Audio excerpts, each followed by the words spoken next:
Welcome to Beyond the Balance Sheet, the podcast that helps advisors, clinical professionals, and affluent families understand the complexities of issues related to our mental, physical, and emotional well-being.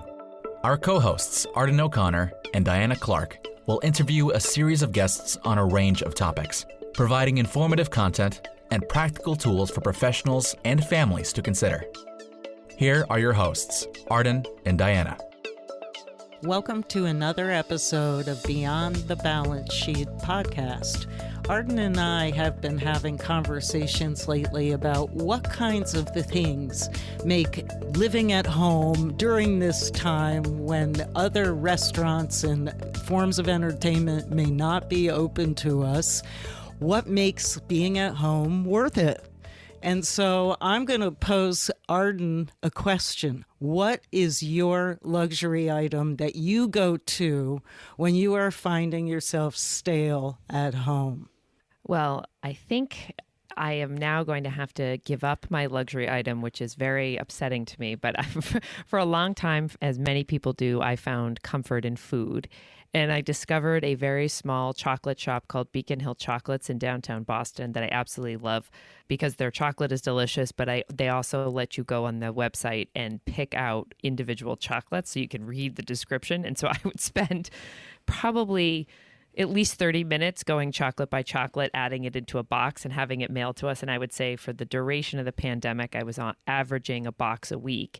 The unfortunate news for myself and for my family is that we switched to a new wonderful concierge physician, but she has us on a very new and improved, according to her, nutritional plan, which does not involve a box of chocolates a week, unfortunately. So we are now back to Ezekiel bread and avocado, and once a week we can have dark chocolate, but only if it's 70% cocoa or higher. So my comfort is gone as of this moment. That's great. My comfort food is also the thing that I go to when I'm needing something, and that is pizza. Any pizza. Frozen pizza, delivery pizza, pickup pizza. It doesn't matter to me. Pizza. So anyway, we have a great guest coming in today. Arden, are you ready to introduce him? I am ready. So welcome Dr. Jim Grubman to the show today. I don't think there is a guest that I could imagine with a more appropriate background for the topic of this podcast. He is a family wealth consultant. He's written a number of books and articles. He serves as the curriculum expert and chair for the Ultra High Net Worth Institute. He works with families. He's worked at financial services institutions, and he understands both the psychology of families and the complexities that come with being a high net worth family. So welcome, Jim, and I'd love for you to share with our guests a little bit about how you got into working with families of wealth. Well, thank you for having me, Diana and Arden. It's great to be here, and we go way back and have gone through quite a bit in the last 10 years. So it's just really very gratifying and enjoyable for me to be on the podcast. I have an interesting history that whoever would have known how I'd be sitting here at this point in this way. I was a psychologist and was trained as a clinical psychologist and neuropsychologist. Worked in healthcare for the first half of my career. But one of the major factors in my life was that my father, who was a successful businessman in, of all things, the scrap metal business in Northeast Ohio, growing up in Canton, Ohio, he went from literally nothing. Both my parents are Holocaust survivors, and my mother's family brought them over after the war and gave my father an incredibly menial job just kind of to help make work and to provide some income for the family. And because my father was a very capable, brilliant guy, he worked his way up in the business and then in another family business to become quite an expert in certain types of metals.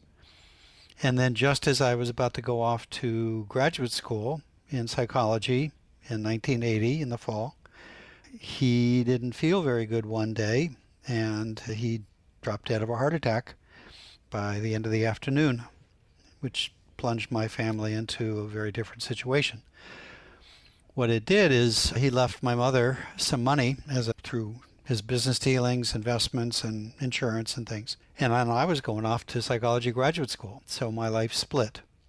And during the day in my professional work, I learned all the things about being a clinical psychologist, but in my personal life, I was learning about trusts and estates and investments and, affluent things. This was through the 1980s and 1990s, and eventually I began to be able, during my work with patients, to ask questions about things like family businesses and money issues and provide some counseling that was kind of on the side. And by the late 1990s, I had shifted my practice, and this was the dot-com era and sudden wealth syndrome and the rise of the development of the psychology of wealth. And so I was sort of in the right place at the right time, and I have ridden that wave unbeknownst that all this was happening around me ever since. So here we sit. Thank you. So can you identify a family that you worked with that is particularly memorable as to either sudden wealth syndrome or the culture shift that happens when somebody becomes a family of wealth? It's funny that you say the culture shift because, as both of you know, my work and my writing has very much focused on it, wealth as culture, not as class, not as money, economic level, but that different economic levels are really different economic cultures. And for those who start off in middle class life, as I did, and over the course of lifetime come to the land of wealth, proverbially, in one way or another, that those who come to wealth, which actually is the majority of the wealth population, have many characteristics of immigrants, not unlike my parents who came from Europe. And so I've had that perspective on it for a long time. I can think of several families. In fact, most of the families, individuals or couples I've worked with have been struggling in one way or another with the fact that it really is a major culture change. Trying to think in terms of trying to pick one out of the background of all that. I could think of one family many, many years ago where they started off quite middle class and then became very successful through a family business. But both the father and the mother, still in their minds, when I talked with them, they said what I've heard from often, which is, we're still just middle class people. We just happen to have a lot of money. And when their children wanted to make some different choices, get some of the benefit in a reasonable way, they saw it as the children wanted to be gross overspenders, and they said no. And when I worked with the entire family, there was a lot of conflict in the family and struggles over what was a reasonable level of spending, with the parents thinking that their kids were extravagant and the now grown adult children trying to point out to the parents that the things that they were proposing about taking a little bit better vacation, living in better living conditions, relaxing a little bit, that they were not being greedy or overspending. When I helped the family see that the parents still had the mindset of where they came from and saw everything through that lens, it helped to not only the parents realize why they were carrying things over, but to gain some perspective on it, to, in a sense, step aside and to look at it, not just be caught up in it. And the next generation was very relieved because they stopped feeling blamed and labeled, judged, and the family was able to come together. And I facilitated many family meetings where they basically began to make choices collaboratively. And it turned the whole situation around for the benefit of the G3 children who were coming up. And they really got the greatest benefit from it. So that's just one example I could think of. That's great, Jim. And I'm sure, in so many circumstances, families are so thankful to have somebody like you come in as an objective resource and kind of reframe the way that, parents are thinking about issues or children are thinking about issues. I'm curious on the opposite end of that spectrum. Is there a situation or a family example that you could give where, with now some more experience and hindsight, you wish you had handled differently? Oh, yes. I'm the kind of consultant where I'm much more attuned to the ones that got away or the ones where I did something wrong than the ones where it seemed to go well. I would say I worked once with one quite large multi-generational family enterprise who had a business that was quite substantial, a several billion-dollar business actually, and they were pillars of the community. Their name was known in the community, and so was the business. But because much of the wealth was tied up in ownership shares and not necessarily liquid wealth, the family, they lived reasonably well, but they were not super wealthy. And so they were not used to, they thought of themselves as perhaps upper middle class. They were then approached by a large global conglomerate to buy the business, and they agreed to it. And in the time between that agreement and when the actual sale occurred and the liquidity event, as it's called, occurred, they engaged me to help prepare the people in the family for what was coming down the pike of significant liquid wealth that was going to come into each of the households and branches of the family. And I worked with a committee that they had. They were quite excited about the whole analogy of what's called the immigrants and natives analogy. Immigrants are those who come to wealth. Natives are those who are born and raised with wealth. And we planned a workshop in quite detail, and everything was going to go fine. And then we did the workshop, and it fell flat, to our great surprise and my dismay. People said, well, I don't know if this really applies to us, and we really shouldn't be talking about the wealth. We should be talking about the good that we're going to be doing, and well, our lifestyles shouldn't really change and whatever. And they just did not want to approach the reality and discuss and plan for the reality of what was coming. So the workshop ended as kind of a downer, and people feeling like, well, that wasn't really for us.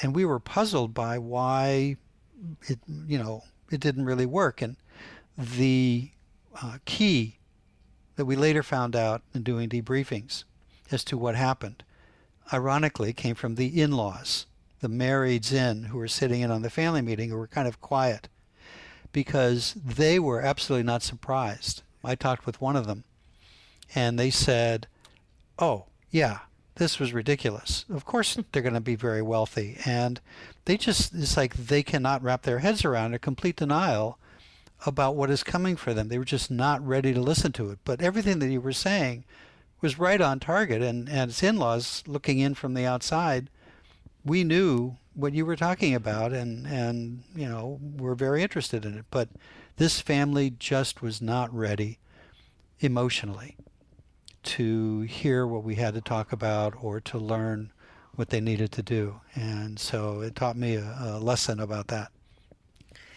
Is it scary for families in those situations? Absolutely. What do you think the barrier is? Well, it's funny because consistent with the cultural model of wealth, you may know that you're moving to a new place, but you may not be emotionally ready to be a citizen of the country or to leave behind, and this is the real issue, to leave behind what is comfortable. It's scary. I mean, if you think about times maybe when you have had a big move and you had to leave behind the familiarity, the identity, all the comforts of your friends, your companions, and move to a new place, even though you may know it's objectively a better place and you have great opportunity, it tugs at the heartstrings. And for some people, they just don't really want to look at that. It is too scary. Mm-hmm. And what the expectations of that change might be on them, probably. Yes. You know, we have to adapt to change, and emotionally it's often much harder than we think. Agreed. So for those who are supporting this group of people, whether they are the immigrants or the natives, what kinds of things, what are the tips that you would like them to know in terms of working with families of wealth? Well, I think for people like, advisors, for office staff, for everybody who is either supposed to be a guide to the land of wealth or a facilitator in helping people adjust and adapt, there are several things. First of all, it's important to keep in mind that many of the advisors and staff and people who help are still themselves from the middle class. They may work in the land of wealth, but they are not citizens of the land of wealth. They visit. And so for many people, there's still quite a bit of what is sometimes called wealthism or stereotyping and bias about those who are rich people. And they may not always understand the complexities or the even individuality. They often see them as a relatively homogeneous population, those rich people, and they may have ideas about it. And so one tip for those who support the population is keep in mind the individual and be careful of labeling as a group, making generalizations. Each person who has come to wealth has their story. And I just actually read a great quotation this morning from Muriel Rukeyser, a female poet from the early 20th century, who said, "The universe is made of stories, not atoms." And I thought that was a great quotation, that each person does have a story of how they got there, what the journey was like. And so try and see people as individuals who are trying to cope, often without much of a map. Many people who become wealthy are just making guesses and trying to do the best that they can in a very new environment that they may not have been very well prepared for. Sounds a lot like parenthood.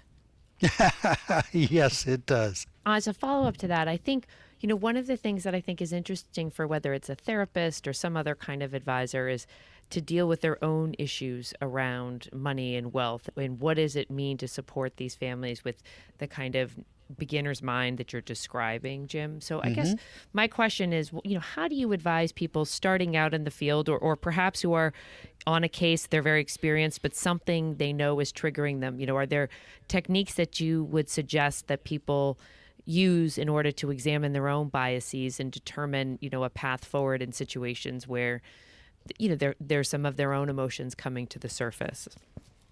No, that's a really good question. It's very important because often I hear stories from clients of how they were treated by somebody or someplace in a wealth management firm. Sometimes if there's a substance abuse problem in a rehab facility, or that the things that they encounter, and it can be quite painful. I would say that when you start to feel, number one, you start to hear in your head that you're using language that is a group identity language as opposed to individual language. When you start hearing things like, well, you know how those people are, or, well, rich kids are just trust fund babies. When you start to hear the stereotyping, which is really at the core of prejudice, be very careful. Something has triggered that. Often one of the main triggers, there's a term that was coined many years ago, what's called hostile envy. And in most societies, general society has a hostile envy of the rich.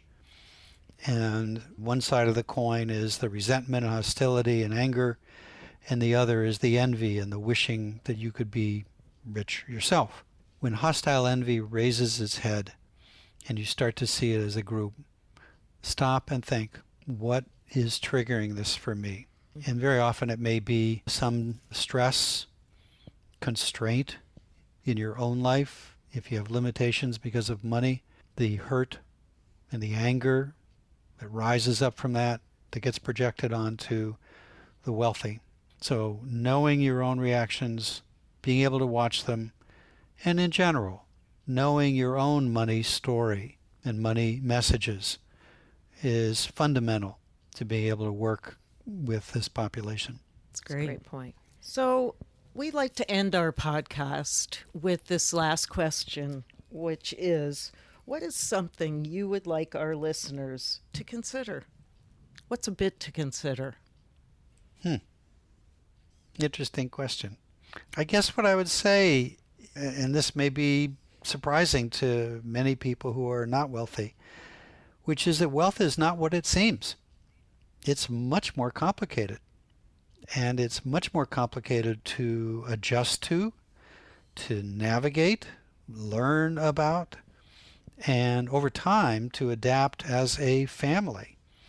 Most people who do not have significant wealth really focus on the benefits or what they would have relief from if they became wealthy. They'd be relieved of money stress and bills and anxiety and all the many things that come with, being with money scarcity. Most people don't think of the complexities they gain in decisions, relationships, life. Wealth makes life easier, but relationships harder sometimes. And so I would say to listeners, be curious. Don't be judgmental. Stay open. See people as individuals and try and understand as best you can. That's beautiful. Thank you. Thank you so much for joining us today, Jim. It's been a pleasure. Thank you both for having me and for this kind of conversation. This is great. Thank you to all our listeners for joining us for another episode of Beyond the Balance Sheet podcast, and we look forward to you tuning in on our next episode. Thank you for listening to Beyond the Balance Sheet, a podcast designed to help advisors, clinical professionals, and affluent families solve some of their biggest medical, psychiatric, and emotional challenges. Visit beyondthebalancesheet.com to read more about our guests and resources, and sign up for our newsletter.